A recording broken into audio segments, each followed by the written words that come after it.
بسم اللہ الرحمن الرحیم۔ ہمارے دو دشمن ہیں جو ہمیں جادہ مستقیم سے ہٹانے کے لیے دن رات کوشاں ہیں، ایک نفس اور دوسرا شیطان۔ نفس اور شیطان دونوں دشمن ہمیں راہ حق سے ہٹانے کے لیے دن رات جد و جہد میں ہیں اور ہمارے خلاف مساعی جد و جہد اور محنت کر رہے ہیں۔ ان میں جو نفس ہے وہ بڑا دشمن ہے یا شیطان بڑا دشمن ہے؟ عمومی طور پہ تو یہ کہا جاتا ہے کہ شیطان نے ہمیں ورغلا دیا، لیکن شیطان جب خود ورغلایا گیا، شیطان جب شیطان بنا تو اس وقت کوئی دوسرا شیطان تو نہیں تھا جس نے شیطان کو ورغلایا، وہ نفس تھا جو شیطان کو بھی شیطان بنا۔ نفس نے اندر سے سر اٹھا کے کہا تھا نا، آنا خیر منہ، میں بہتر ہوں، اور باقاعدہ دلیل کھڑی کر لی اس کے نفس نے، خلقتنی من نار وخلقتہ من طین، مجھے تو نے آگ سے پیدا کیا ہے، اسے تو نے مٹی سے پیدا کیا۔ مٹی افضل نہیں ہوتی، مفضول ہوتی ہے، اور آگ اٹھتی ہے اوپر کو جاتی ہے، یہ افضل ہے، لہٰذا افضل مفضول کو سجدہ کیسے کرے؟ میں سجدہ نہیں کروں گا۔ باقاعدہ اس کے نفس نے ایک دلیل تراشی۔ اللہ اگر چاہتا اس کی دلیل کے بخی اور دھیڑ کے رکھ دیتا، لیکن اللہ تعالیٰ نے اس کی دلیل کا جواب دینے کی بجائے کہا جا میرے دربار سے نکل جا۔ اس نے کہا مالک مجھے مہلت دے دے، کہا جا قیامت تک تجھے مہلت۔ اللہ اکبر۔ تو اب شیطان کو شیطان بنانے والا نفس ہے جس نے اندر سے کھڑے ہو کے کہا انا خیر منہ، میں بہتر ہوں۔ اس میں نے شیطان کا بیڑا غرق کر، انانیت اسے کہتے ہیں، انا خیر منہ، اس سے انانیت ہے، میں بہتر ہوں۔ ایک بزرگ تھے، انہوں نے ساری زندگی اپنی زبان پہ لفظ میں نہیں آنے دیا۔ وہ فرماتے تھے یہ وہ لفظ ہے جس نے شیطان کا بیڑا غرق۔ تو وہ اس مفہوم کو ادا بھی کرنا چاہتے تو بالفاظ دیگر کر۔ کسی نے سنا کہ فلاں شخص ہے، اس کی زبان پہ کبھی میں کا لفظ نہیں آیا، تو اس نے کہا لو اس کی زبان پہ یہ لفظ کیوں نہیں آیا؟ میں جاتا ہوں اور ان کی زبان پہ یہ لفظ آئے ہی آئے۔ ہر شخص کی اپنی ترجیحات ہوتی ہے۔ ایک مہم پہ نکلا کہ ان کی زبان پہ لفظ میں لے کر آنا گیا۔ حضرت بیٹھے تھے، حضرت ایک مسئلہ پوچھنے آیا، بیٹا پوچھئے۔ کہا شیطان کو کس چیز نے برباد کیا تھا؟ حضرت اب تو بولیں گے نا کہ میں نے اس کا بیڑا غرق کیا تھا، تو کہوں گا جیسے بھی زبان پہ لفظ تو آ گیا، اور شیخ بھی بڑے سمجھدار تھے، سمجھ گئے اس کی نیت کے کھوٹ کو کہ یہ کیوں آیا ہے اور یہ مسئلہ کیوں پوچھ رہا۔ ہر مسئلہ تفہیم کے لیے نہیں پوچھا جاتا، اس کے مقاصد اور بھی ہوتے ہیں، اور اہل اللہ کو اللہ نے وہ بصیرت دی ہوتی ہے جو سائل کے انداز سے سمجھتے ہیں کہ اس کے مقاصد۔ تو کہا حضرت پوچھنے آیا ہوں کہ شیطان کو کس چیز نے برباد کیا؟ حضرت فرمانے لگے نماز کا ٹائم ہو گیا، ابھی جماعت کھڑی ہونے والی ہے، نماز کے بعد اس پہ بات کر۔ خیر نماز ہوئی، سلام پھرا تو حضرت خود فرمانے لگے کسی نے پوچھا تھا کہ شیطان کو کس چیز نے برباد کیا؟ جواب دینا چاہ رہا ہوں، کس نے پوچھا تھا؟ جھٹ کھڑا ہو گیا میں نے۔ کہا بس اسی نے اس کا بیڑا غرق کر دیا۔ تو انانیت میں جو ہے یہ شیطان کو شیطان بنانے والی، نفس جس نے اندر سے سر اٹھایا اور کہا آنا خیر منہ، میں بہتر ہوں، تو یہ شیطان کو شیطان بنانے والا نفس ہے۔ تو نفس شیطان سے بھی بڑا دشمن۔ اب ہمارے ساتھ دو بڑے دشمن لگے ہوئے، ایک شیطان اور دوسرا نفس، اور دونوں ہمارے باطن کو اجاڑنے کے لیے، ہمارے من کو بے چراغ کرنے کے لیے، ہمارے اندر کی روشنیاں بجھانے کے لیے دن رات کوشش۔ ایک تنہا ناتواں اکیلی جان، دو دشمنوں کے نرغے میں، اور دونوں دشمن بڑے تگڑے اور بہت طاقتور، اور ہر وقت ہمارے اوپر حملہ آور۔ الشیطان جاسم علی قلب ابن آدم فاذا ذکر اللہ خنس واذا غفل وسوس۔ حضرت نبی رحمت صلی اللہ علیہ وآلہ وسلم نے ارشاد فرمایا شیطان اولاد آدم کے دل پہ قبضہ جماتا ہے، اور جب بندہ غافل ہوتا ہے تو یہ وسوسے ڈالتا ہے، اور جب بندہ اللہ کا ذکر کرتا ہے تو یہ بھاگ جاتا ہے۔ تو شیطان وسوسہ اندازی کرتا ہے، باطن کو اجاڑتا ہے، من کو لوٹتا ہے۔ نفس اور شیطان دو بڑے دشمن تھے جو ہمیں جادہ مستقیم سے بہکانے کے لیے دن رات کوشاں تھے۔ اب اللہ کا کرم دیکھیے، اذا دخل رمضان سلسلۃ الشیاطین، جب ماہ سیام جلوہ فراز ہوتا ہے تو شیاطین جکڑ دیے جاتے ہیں۔ جو ہی ماہ سیام شروع ہوتا ہے، چاند طلوع ہوتا ہے تو شیاطین جکڑ دیے جاتے ہیں، پورا مہینہ وہ آزاد نہیں رہتے، جکڑ دیے جاتے۔ سلسلۃ الشیاطین، یہ جو مسجدوں کے دروازے کھل گئے، جہاں 1.5 صف ہوتی تھی وہاں 5 صف تراویوں میں ہیں، تو یہ شیطان کے بند جانے کی وجہ سے۔ لیکن مہنگائی کا طوفان ہے، بد نگاہی ہے، بد تہذیبی ہے، جھوٹ ہے، دیگر امور بد بھی جاری ہیں، یہ نفس کے موجود ہونے کی۔ نیکی کا ماحول پیدا ہوا یہ شیطان کے بند جانے کی وجہ، لیکن ہماری برائیاں بدستور موجود ہیں یہ نفس کے موجود ہونے کی وجہ سے۔ اب ہمارے لیے آسانی یہ ہو گئی کہ دو دشمن تھے جن کا ہمارے سے مقابلہ تھا، ایک نفس اور دوسرا شیطان۔ ہمارے لیے یہ سہولت ہو گئی کہ ہمارا ایک دشمن باندھ دیا گیا۔ اب دشمن ایک ہے جس سے ہم نے ماہ صیام میں، اور وہ دشمن کون سا ہے؟ نفس۔ اب نفس کا مقابلہ اتنا آسان بھی نہیں، یہ بہت ڈاڈا دشمن ہے، اندر کا دشمن ہے، گھر کا بھیدی ہے۔ باج فقیراں کسے نہیں ماریا، باہو ظالم چور اندر داہو۔ یہ بڑا سخت اور بڑا شدید قسم کا دشمن ہے۔ یہ اس کی چالیں بہت باریک، شیطان کی چالیں بھی بڑی باریک ہیں اور نفس کی چالیں اس سے بھی زیادہ باریک۔ اب کیسے مقابلہ کریں گے؟ شیطان بھی ہماری متاع عمل کو لوٹنا چاہتا ہے، حتیٰ کہ ہمارے ایمان کو برباد کرنے پر تلا ہوا ہے، اور نفس بھی چالیں چل رہا ہے، اور ہم اپنی زندگی لاؤبالی میں گزارتے چلے جا رہے ہیں۔ ہمیں پتہ ہی نہیں کہ ہم موت کے کتنا قریب ہو رہے ہیں، اور شیطان ہمارے اوپر، نفس ہمارے اوپر حملہ آور ہے، اور یہ چاہتے ہیں ٹھیک ہے یہ چلتا رہے، یہ رسمی زندگی گزارتا رہے، کوئی بات نہیں، اس کے اندر کو ہم لوٹ لیں، اور یہ دونوں دن رات لگے ہوئے۔ ماہ صیام آیا تو ہمارا ایک دشمن بند گیا، ہمیں تھوڑی سی سہولت مل گئی۔ اب ایک ہی دشمن باقی ہے جس سے مقابلہ کرنا باقی ہے، اور وہ ہے نفس۔ اب نفس سے مقابلہ کیسے ہوگا؟ تو کسی ایکسپرٹ سے پوچھیں کہ جناب نفس ہے، ہم کمزور ہیں، شیطان دشمن ہمارا بندہ ہوا ہے، دو محاذ کھلے تھے تنہا جان کے لیے، ایک محاذ بند ہو گیا، اب ایک ہی محاذ ہے، مقابلہ کرنا ہے تو کیسے کرنا؟ اللہ اکبر۔ تو ہم اقبال کی بارگاہ میں عرض کیا کہ آپ بتائیے۔ وہ کہنے لگے میں آپ کو اپنے مرشد مولانا رومی کے پاس لے جاتا ہوں۔ رومی کے پاس اقبال لے کر کے گئے تو رومی نے کہا کہ میں آپ کو ایک اور شخص کا پتہ بتاتا ہوں، اور وہ اتنا کامل ہے اور اس شعبے میں اس قدر ایکسپرٹ ہے۔ اس نے کہا ہفت شہر عشق را اتار گشت ما ہنوز اندر خمیں یک کوچام۔ عشق کے ساتوں شہر حضرت شیخ فرید الدین اتار گھوم چکے ہیں، اور ہم پہلے شہر کی پہلی گلی کے کونے میں کھڑے ہیں۔ یعنی اتنا بڑا شخص شیخ فرید الدین علیہ رحمہ، تو کہا وہ بتائیں گے تمہیں کہ نفس کا مقابلہ کیسے کرنا ہے۔ رومی کہتے ہیں کہ وہ میرے بھی استاد ہیں، رومی کہتے ہیں کہ وہ میرے بھی ہادی و مرشد ہیں۔ جس عشق کے شہر میں میں داخل ہوا ہوں اور ابھی کونے پہ کھڑا ہوں، اس طرح کے ساتوں شہر وہ گھوم کے بھی آئے۔ آؤ ان سے پوچھتے ہیں کہ جناب نفس قابو کیسے کریں؟ تو شیخ فرید الدین اتار نے کہا نفس نتواں کشت الا باسے چیز بات گوئم یاد گیرش اے عزیز۔ نفس نہیں مرتا، لیکن تین اصلیں اگر آپ کے پاس ہوں تو یہ نفس ٹھہر بھی نہیں سکتا۔ غور سے سن لیجئے، روحوں میں اتار لیجئے، اور زندگی میں ہمارا مقصد ہے اس نفس کا مقابلہ کرنا۔ شیطان کا مقابلہ کرنا بھی ہمارا مقصد ہے، اور نفس کا مقابلہ کرنا بھی ہمارا مقصود زندگی ہے۔ ساری زندگی فریب میں ہم میں نہیں گزارنی، زندگی تیزی کے ساتھ گزر رہی ہے اور ہم آغوش موت میں اترنے والے ہیں۔ تو یہ ڈاڈے دشمن ہماری متاع عمل لوٹ رہے ہیں، ہمارے کیے ہوئے عمل کو عجب سے، تکبر سے، ریاکاری سے برباد کر دیتے ہیں۔ ہمیں پہلے عمل کی طرف جانے نہیں دیتے، پھر عمل کے اندر وسوسے ڈالتے ہیں، پھر عمل ہو جائے تو اس کو پھر برباد کرنے کی کوشش کرتے ہیں۔ کتنے ڈاڈے دشمن ہیں جن کے نرغے میں ہم پھنسے ہوئے ہیں۔ تو پھر ہمیں کوئی بندہ مل گیا ہے جو بتا رہا ہے کہ جناب اس کا مقابلہ ایسے کریں گے، تو پھر آج کی سن لیں ہم اور غور کر لیں اور اپنے اندر اتریں۔ تو شیخ فرید الدین اتار ہمیں بتا رہے ہیں، تو سنیے وہ کیا کہہ رہے ہیں۔ نفس نتواں کشت الا باسے چیز، نفس نہیں مرتا، یہ بڑا ڈاڈا ہے، لیکن تین اصلیں اگر آپ کے پاس ہوں تو یہ ٹھہر بھی نہیں سکتا۔ وہ تین اصلیں کون سے ہیں؟ خنجر خاموشی و شمشیر جو، نیزائے تنہائی و ترک ہجو۔ ایک خاموشی کا خنجر، دوسرا بھوک کی تلوار، اور تیسرا تنہائی کا نیزہ۔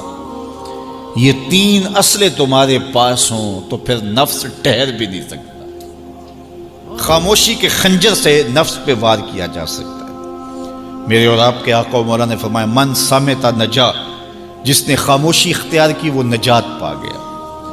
ہماری زندگی کے جتنے بھی برے اعمال ہیں ان میں سے سب سے زیادہ برے اعمال ہماری زبان کرتی ہے۔ ہمارے ہاتھ بھی گناہ کرتے ہیں، کسی پہ ظلم کریں تو گناہ کرتے ہیں، ہمارے پاؤں بھی گناہ کرتے ہیں، برائی کے اڈے پہ چل کے جاتے ہیں، ہماری آنکھیں بھی گناہ کرتی ہیں، ہماری سوچیں بھی گناہ کرتی ہیں، ہم حرام کمائیں کھائیں تو پیٹ بھی ہمارا گناہ کرتا ہے، لیکن سب سے زیادہ گناہ ہماری زبان کرتی ہے۔ جھوٹ یہ بولتی ہے، غیبت یہ کرتی ہے، بہتان یہ لگاتی ہے، گالی گلوچ سب و شتم یہ کرتی ہے، گلے شکوے کا انداز، ناشکری کا لہجہ یہ اختیار کرتی ہے۔ اسی لیے میرے اور آپ کے آقا و مولا نے فرمایا جو تمہارے دو جبڑوں کے درمیان ہے یعنی تمہاری زبان، اور جو دو ٹانگوں کے درمیان ہے تمہاری پارسائی کی جگہ، ان دو چیزوں کی تم مجھے ضمانت دے دو، میں محمد تمہیں جنت کی ضمانت دے دیتا ہوں۔ تو اپنی زبان کی حفاظت کرنی ہے۔ دیکھیے یہ سننے کے لیے چیزیں نہیں ہیں محض، بلکہ ان پر ہم عمل کریں، اور آج سے ہی دیکھیے یہ موسم رحمت ہے، رحمت کی برکھا برس رہی ہے، اور یہ موسم نور ہمارے سیکھنے کے لیے ہے۔ تو ہم اپنے نفس کو کیسے قابو کریں گے؟ دو دشمن تھے، ایک بندھا ہوا ہے، چھوٹ کے کچھ نہیں کر سکے گا اگر نفس کو قابو میں کر لیا، اور اگر ہم نفس کنٹرول نہ کر سکے وہ تو جہنم کی آگ میں اور زنجیروں میں جکڑا ہوا پیچ و تاب کھا رہا ہے کہ یہ جو ٹوپیاں پہنے ہوئے مسجدوں میں جاتے ہو نا، میں عید کے دن نپٹ لوں گا تم سے، وہ تو اور نفس کے ساتھ مل کے ہمارا بیڑا غرق کرے گا اور ہمیں اور دور کر دے گا اور ہماری باطنی اساس اور بنیاد اور کمزور کر دے گا۔ اس لیے ضرورت ہے کہ ہم اپنے نفس کو ان دنوں کے اندر کمزور کریں۔ اس کا پہلا نسخہ کیا ہے؟ خاموشی کا خنجر۔ آپ جب خاموشی اختیار کریں گے، زبان کو صرف ضرورت کے لیے استعمال کریں گے، تو پھر نتیجہ کیا ہوگا کہ آپ کے گناہ بہت کم ہوں گے، جھوٹ کم ہوگا، غیبت نہیں ہوگی، بہتان تراشی نہیں ہوگی، دیگر اعمال جو زبان کے ذریعے سے صادر ہوتے ہیں، اور ہم گناہوں میں اضافہ کرتے چلے جاتے ہیں۔ تو زبان کو اگر کنٹرول میں کر لیں گے، اللہ اکبر، حضور علیہ السلام نے زبان کے کنٹرول کرنے کی تلقین کی، اور یہ بغیر ہڈی کے گوشت ہے، اس کو سنبھال لیا جائے، 32 دانتوں میں جکڑ کے رکھی گئی زبان ہے، لیکن یہ پھر بھی قابو میں نہیں رہتی۔ اس کو کنٹرول میں کر لو، اس کو قابو میں کر لو۔ ایک روایت میں آتا ہے جب صبح ہوتی ہے تو سارے اعضائے بدنیاں زبان کے آگے ہاتھ جوڑتے ہیں کہ بی بی تو نہ کچھ کرنا، تیری وجہ سے ہم سزائیں کاٹیں گے اور اذیتیں پائیں گے۔ تو زبان کو قابو میں کرنا، اور اس کا علاج کیا ہے؟ خاموشی۔ من صمت نجا، جو خاموش ہوا وہ نجات پا گیا۔ خنجر خاموشی، خاموشی کا خنجر ہو تو نفس کے لیے بہت بڑا وار ہے۔ دوسری بات، شمشیر جو، بھوک کی تلوار۔ بھوک کے ذریعے نفس کشی ہوتی ہے۔ نفس کا مقابلہ بھوک سے ہم کر سکتے ہیں، چونکہ جب بھوک ہوگی تو اس وقت بہت ساری خواہشات جو ہیں وہ دم توڑ جائیں گے۔ اللہ کے محبوب علیہ السلام کا ایک فرمان سنیے، بالخصوص نوجوانوں کے نام: یا معشر الشباب من استطاع منکم الباء فلیتزوج فإنه اغض للبصر واحسن للفرج فمن لم یستطع فعلیہ بالصوم فإنه له وجاء۔ فرمایا اے جوانوں کے گروہ، تم میں سے جو نکاح کرنے کی طاقت رکھتا ہے وہ دیر نہ کرے، جلدی نکاح کر لے۔ کیوں کہ نکاح نگاہ اور پارسائی کی جگہ کا محافظ ہے، تمہاری نظر کو بھی محفوظ کرے گا اور تمہاری پارسائی، تمہاری عصمت کے جوہر کو بھی محفوظ کرے گا۔ تو اگر کسی کے پاس استطاعت ہے تو وہ نکاح کرنے میں دیر نہ کرے۔ فَإِن لَمْ يَسْتَطِعْ، اور اگر کوئی طاقت نہیں رکھتا، اس کے حالات ایسے نہیں ہیں کہ وہ نکاح کر پائے، فَعَلَيْهِ بِالصَّوْمِ، تو فرمایا وہ کثرت کے ساتھ روزے رکھے۔ فَإِنَّهُ لَهُ وِجَاءٌ، روزے اس کے لیے قاطع شہوات ہیں اور اس کی مشکلیں آسان کرنے والے ہیں۔ تو نوجوانوں کو اگر استطاعت نصیب ہو جائے تو وہ شرم نہ کریں، وہ نکاح کی طرف بڑھیں تاکہ ان کی عصمت کے جوہر کی حفاظت ہو سکے۔ لیکن کسی وجہ سے نکاح میں تاخیر ہے تو پھر وہ کثرت کے ساتھ روزے رکھیں۔ روزوں کی کثرت گناہ سے، شہوات سے، برائی سے، گناہوں سے انسان کو بچاتی ہے۔ تو کثرت کے ساتھ روزے رکھے جائیں تو روزہ بھوک جو ہے وہ نفس کشی کا ایک مؤثر ترین علاج ہے، اور یہ میرے اور آپ کے آقا و مولا نے بیان فرمایا۔ تو بھوک کی تلوار جو ہے یہ نفس کشی کا ایک مؤثر ذریعہ ہے، اور نفس کا سر کاٹنے کے لیے بھوک کی تلوار ہمیں ہر وقت حمائل کیے رکھنی چاہیے، اور ہر وقت اپنے ساتھ لٹکا کے رکھنا چاہیے۔ کثرت کے ساتھ ہمیں روزے رکھنے چاہیے۔ تیسری بات فرمایا نیزہ تنہائی کا نیزہ۔ جب آپ عمومی طور پہ مجلسی زندگی میں ہوں گے تو بہت ساری خطائیں اور بہت سارے گناہ مجلسی زندگی میں آپ سے سرزد ہوں گے، تو جب آپ تنہائی اختیار کر لیں گے تو بہت سارے گناہوں سے بچ جائیں گے۔ حضرت شاہ نقشبند بخاری علیہ رحمہ فرماتے ہیں کہ فقیر کے لیے سب سے بہتر جگہ اللہ کا گھر مسجد ہے، یا پھر کامل شیخ کی صحبت ہے، یا پھر تنہائی ہے۔ چوتھی جگہ سوائے ہلاکت کی اور کچھ نہیں ہے۔ العافیت فی العزلہ، عزلت میں تنہائی میں عافیت رکھی گئی ہے۔ اس لیے اپنے آپ کو ایسے ہجوم میں ایسی جگہوں پہ لے جانے سے روکیں، اپنے آپ پر ضبط کریں جہاں نظر پاک نہیں رہتی، جہاں خیال کی پاکیزگی کا سامان نہیں رہتا، اور جہاں آپ کی جو ہے وہ آپ کی زبان محفوظ نہیں رہتی۔ دوستوں کے ساتھ بیٹھیے، آپ عزیزوں رشتہ داروں کے پاس جائیے، ضرور ملاقات کیجیے، لیکن اس کا ایک اعتدال ہونا چاہیے۔ اگر آپ سمجھتے ہیں کہ کسی جگہ جاتے ہوئے، کسی جگہ پہنچ کر آپ کی نظر میں پاکیزگی نہیں رہے گی، خیالات میں گندگیاں گردش کرنے لگ جائیں گی، سوچوں میں آوارگی آنے لگ جائے گی، تو وہ شادی کی تقریب ہو یا کوئی اور تقریب ہو، وہاں جانے سے اپنے آپ کو روک لیں، کیونکہ وہاں جا کے آپ اپنا کوئی فائدہ نہیں کر رہے، اپنا نقصان کرنے جا رہے ہیں۔ تو جہاں آپ کو یقین ہو کہ آپ وہاں اپنے آپ کو بچا نہیں پائیں گے، اپنی حفاظت نہیں کر پائیں گے،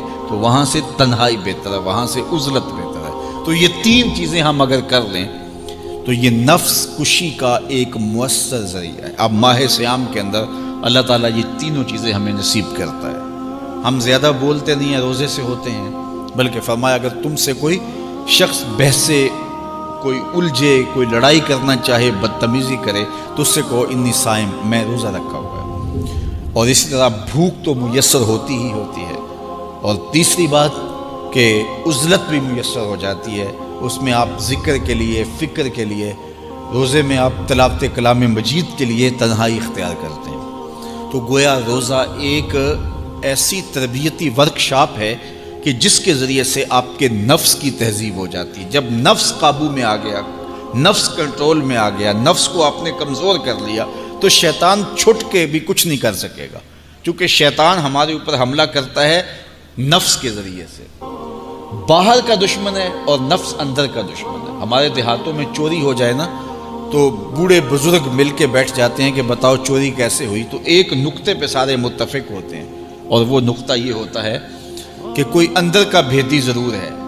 جب تک کوئی اندر کا بندہ نہیں تو باہر سے کوئی آ کے از خود چوری نہیں کر سکتا، تو کوئی اندر کا بندہ ضرور موجود ہے۔ نفس اندر کا بھیدی ہے اور شیطان باہر سے آ کر حملہ آور ہونے والا ہے۔ اس لیے شیطان کو اندر آنے کا موقع نفس دیتا ہے۔ نفس کو ہی کمزور کر لیجئے، وہ آپ کا ساتھی بن جائے، نفس امارہ، نفس مطمئنہ بن جائے، اور وہ نفس جو برائی کا حکم دیتا ہے وہ نفس امارہ کہلاتا ہے، اور جب وہ کثرت ذکر سے، عبادت سے نفس مطمئنہ بن جاتا ہے تو پھر وہ شیطان کے لیے رکاوٹ کا ذریعہ بن جاتا ہے اور آپ کی زندگی محفوظ ہو جاتی ہے۔ اور یہ ہمارا کام ہے، یہ ہمارے کرنے کا وظیفہ ہے۔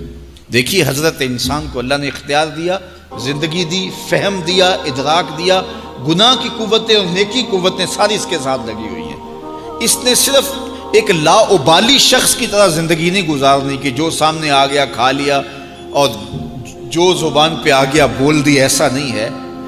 یہ تو انسان ہے، اس کو تو اپنی زندگی کی راہیں خود متعین کرنی ہے کہ میری دنیا آخرت کے لیے نفع بخش کیا چیز ہے اور نقصان دہ کیا چیز ہے۔ انا ہدیناہ السبیل اما شاکرا و اما کفورا، کہ ہم نے اس کو دونوں راہیں دکھا دی، وہدیناہ النجدین، اس کو پتہ ہے یہ اچھائی ہے یہ برائی ہے، اس نے اس سے اجالنا ہے اپنے اندر کو اور اپنے باطن کو سنوارنا ہے۔ تو ماہ سیام ہمارے لیے موسم رحمت اور موسم نور ہے جو ہمارے اندر کی روشنی کا سبب اور ذریعہ ہے۔ تو آئیے یہ موسم اللہ نے ہمیں نصیب کیا، قرآن مجید کی کثرت سے تلاوت کریں، نفس کمزور ہوگا، تنہائی اختیار کریں، نفس کمزور ہوگا، اپنی زبان پہ قابو کر لیں، نفس کمزور ہوگا، بھوک تو ہم روزے کی وجہ سے کاٹتے ہی کاٹتے، نفس کمزور ہوگا۔ اب شیطان چھٹ کر بھی عید کے دن ہمارا کچھ بگاڑ نہیں سکے گا اگر ہم نے اپنے نفس پہ قابو پا لیا، اور اگر نفس پہ قابو نہ پا سکے تو شیطان تو پھر پیچ و تاب کھا رہا ہے، اور وہ ہمارے اوپر پھر اور زور و شور کے ساتھ حملہ ہوگا اور ہماری متاع عمل کو لوٹ لے گا۔ تو پھر کیا فائدہ ہوا کہ سارے مہینے کی محنت کی، عید کے دن، عید سے 4-5 دن بعد ہم نے لٹا دی، تو فائدہ کیا ہوا؟ اللہ نے اس عورت کی مثال بیان کی ہے قرآن میں جس کا توازن ذہنی ٹھیک نہیں تھا، اور وہ سارا دن سود کاٹتی رہتی تھی اور شام کو اپنے ہاتھوں سے توڑ دیتی تھی۔ تو کہا کہیں ایسا نہ کرنا کہ تم بھی اس عورت کی طرح ہو جاؤ کہ اپنے ہاتھ سے کاٹا ہوا سوت اپنے ہاتھوں سے ہی توڑ دو۔ پورا مہینہ بھوک کاٹی، پیاس کاٹی، تکلیفیں گوارا کی، اور شام کو جو ہے وہ اپنے ہاتھ سے ہی وہ سوت کاٹنے والی خاتون سوت توڑ دیتی ہے۔ تو کہیں ہم بھی ایسے نہ ہو جائیں کہ مہینے کی محنت ہر سال عید یا عید کے چند دن بعد برباد کر لیں، پھر اگلے سال مہینے کی محنت کریں، پھر عید کو برباد کر دیں، تو کیا فائدہ ہوا؟ تو ہم نے جو نعمت سمیٹی ہے، جو چیز دی ہے، جو چیز حاصل کیا، اس کو جذب کر لیں روح کے اندر، اس کو اپنے من کے اندر اتار لیں۔ اہل ایمان کو ایک دعا تلقین کی گئی ہے، وہ کیا دعا کرتے ہیں؟ ربنا لا تزغ قلوبنا بعد اذ ہدیتنا، اے اللہ ہدایت کے بعد ہمارے دل کو پھر دوبارہ ٹیڑھا نہ کر دینا۔ اگر ہدایت دی ہے تو وہ نصیب ہی رہے، وہ من میں جذب ہو جائے، وہ روح میں اتر جائے۔ تو میں اور آپ اپنی زندگی کو اللہ اور اس کے رسول کے نام پہ لگایا ہے، تو پھر اپنی ساری زندگی کو اللہ اور اس کے رسول کے نام پہ لگا دیں۔